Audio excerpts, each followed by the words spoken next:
Good morning, everybody. My name is Dennis Hesseling. I work for ACER, the EU agency for the cooperation of energy regulators, based in Ljubljana as head of the gas department. I joined them 1 year ago, so I don't frankly believe personally that gas is not here to stay for at least the foreseeable future. I think gas still has a role to play and will have a role to play in the European energy market. And I'll explain in this presentation first a bit about ACER as an institution, because it's quite new. A bit about the process we're doing on the European level to harmonize the internal energy market and work on the 2014 goal, as mentioned by Minister Omerzel. And then we'll go a bit more focused into the gas market in the region here, the southeast region, and see what is happening and what could be done, and also refer a bit to the energy community, which is very important here in the region. So just to start with ACER itself, for those who are not familiar with the institution, it was set up 3 years ago. With the purpose to assist all the national regulatory authorities, so the NRAs in each member state, each of the 28, and to coordinate their action. Because until that time we had 28 national regulatory authorities, 27, who would take decisions on an individual basis, but all of those individual decisions do not necessarily make up for a harmonized and well-functioning internal European energy market. And so ACER was set up as a top layer on top of those national authorities to ensure that those decisions will be made in a coordinated way.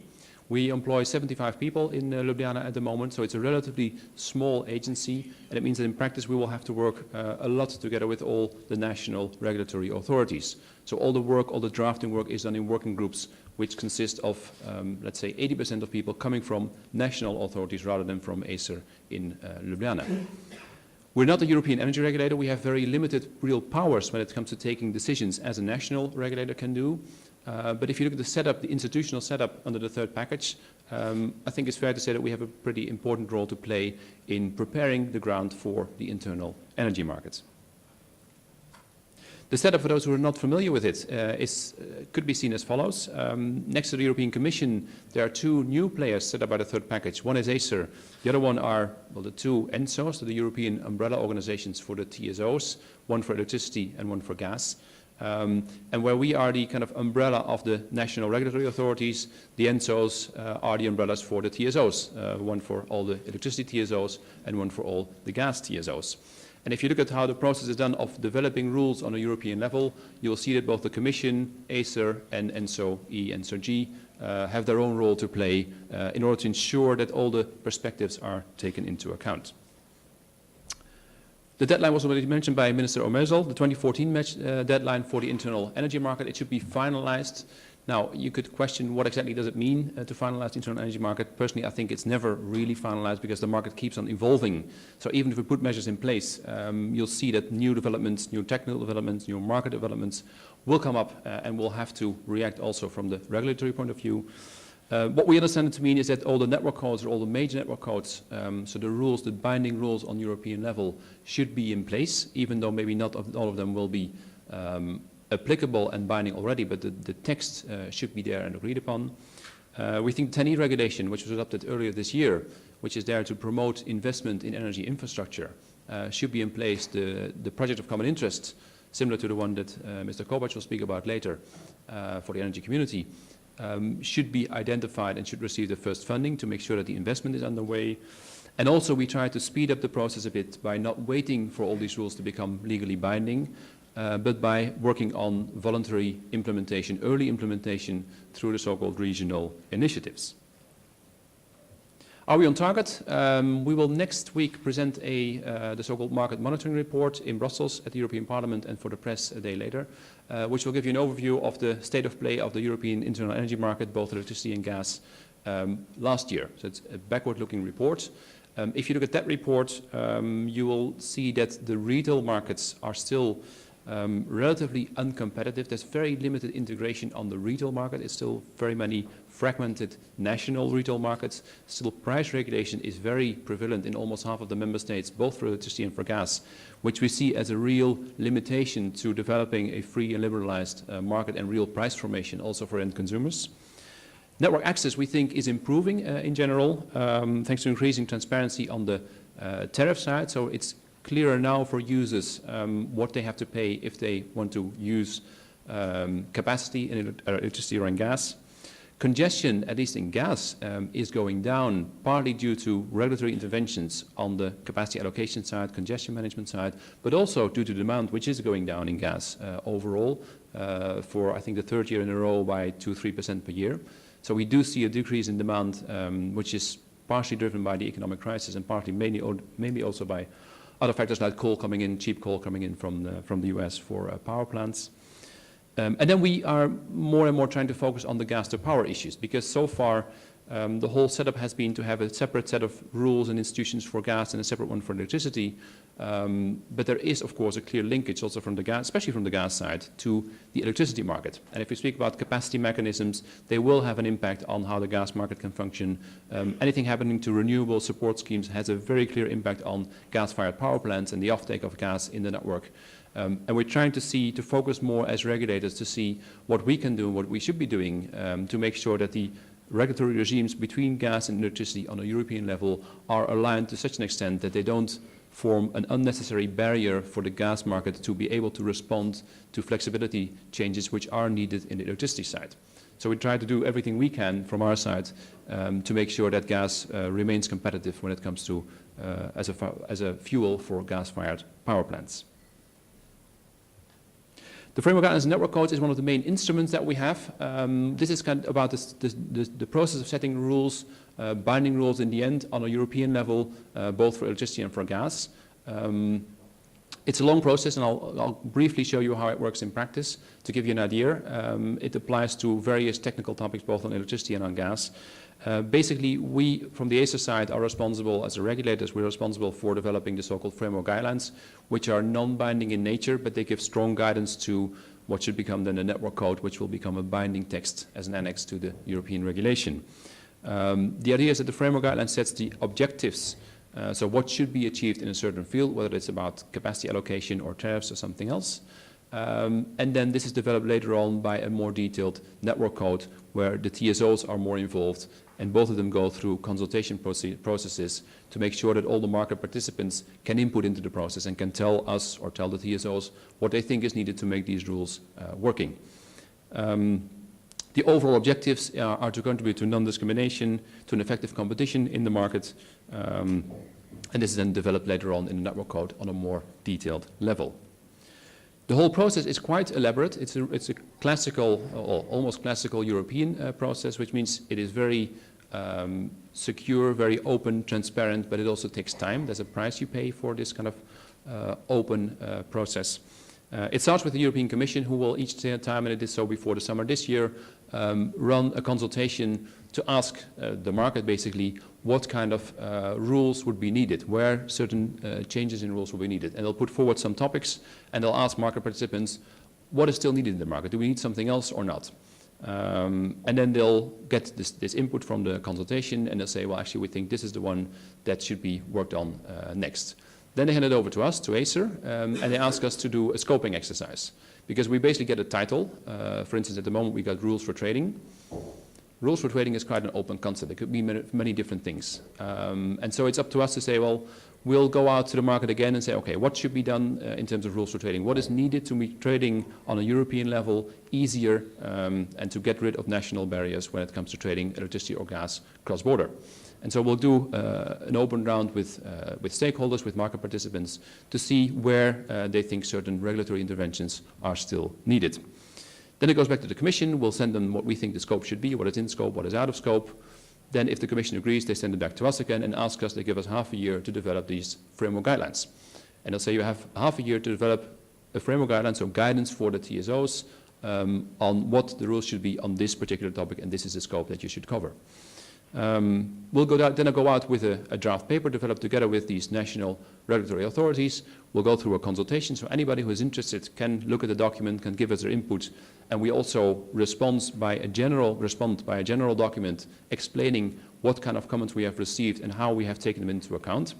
It doesn't mean we always agree, because quite often there are conflicting views from different stakeholders, but at least we have to take into consideration and see where it would be helpful to make certain changes to this draft document. After half a year, we deliver the end result, the framework guideline on this particular topic, to the Commission. The Commission takes a look. They can still make changes if they're not satisfied, so we also involve them in the process. And then if they're satisfied with the result, they send it on to ENTSO, E for electricity, ENTSO G for gas. And they then have 1 year to develop the more detailed network code which should fit with these framework guidelines. So to work more on a technical level on the methodologies, the data, how to do the calculations, how to set up certain rules, which will harmonize things to a certain extent. The goal is not here for us to have a full harmonization of all the rules in all the details. We think that would not be workable. What we're trying to do is to get rid of unnecessary differences between member states, which are there maybe for historical or for political reasons. However, there could be very good reasons because of the topology of the network, because of geography, because of other circumstances which are objective and justifiable, why you may need different rules in different member states. So we're not trying to harmonize everything, and the rules will generally leave some discretion for the national level to make certain adaptations and certain decisions later on, but within the overall European framework. After 1 year, and again there will be consultations that ENTSO, E or ENTSO G will run, they deliver the end result to us, to ACER.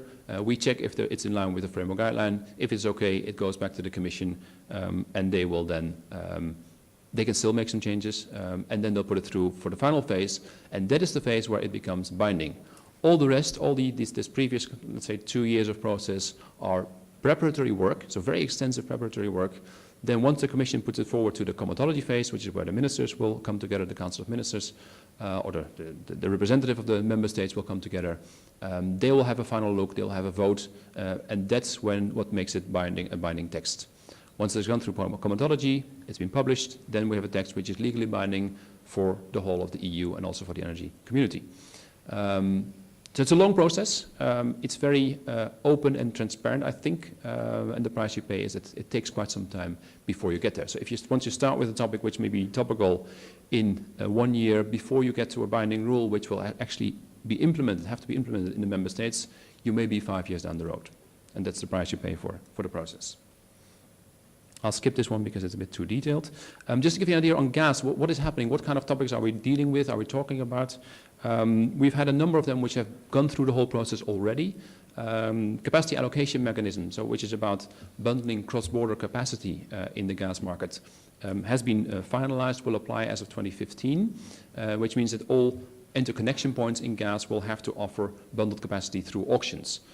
Which means that you will not, as a trader, as a shipper, you should not face any problems when it comes to buying capacity on one side of the border but not having it available at the other side of the border. It's a clear cross-border problem which is addressed by these codes. There's guidelines on congestion management, which were very topical when they were developed a few years ago in 2011. At the time, we don't really see so much congestion in gas anymore, but the rules are there, and if gas demand were to pick up, we have the rules in place which should be able to address this problem. Balancing is in the final stage now, so there will be certain harmonization on balancing regimes within the EU on the gas markets, which is now going through the final phase before it's being published.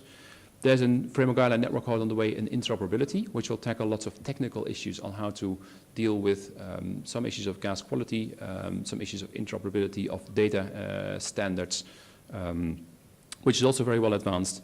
And then a very difficult one, a sensitive one, let's say, is the one on tariffs, where we're now going through the very final stage of having the framework guidelines at the ACER side, which will go out by the end of this month to the Commission, and which will set to a certain level which methodologies will be allowed to be used by the NRAs at national level to set the tariffs of the gas TSOs. That again will go through ENTSO G, through the consultation, so there'll be again opportunity for all kind of involved companies to give their input into this process. As you can see, this is a long process that takes time. The good thing is it's binding. So in the end, after these 3, 4, 5 years, you will have a binding result and you can force companies, if needed, to apply these rules or NRAs if needed. The drawback is you lose quite some time along the way. So what we try to do is to speed up the implementation of these rules by having voluntarily early implementation. This is voluntary, so we cannot force anybody to do it, but we get quite some good cooperation on both the NRA side and the TSO side. And it does help to speed up the process also in terms of learning, because setting the rules is one thing, but applying them in practice and seeing what it actually means and what kind of practical obstacles you may encounter by working on them is something else.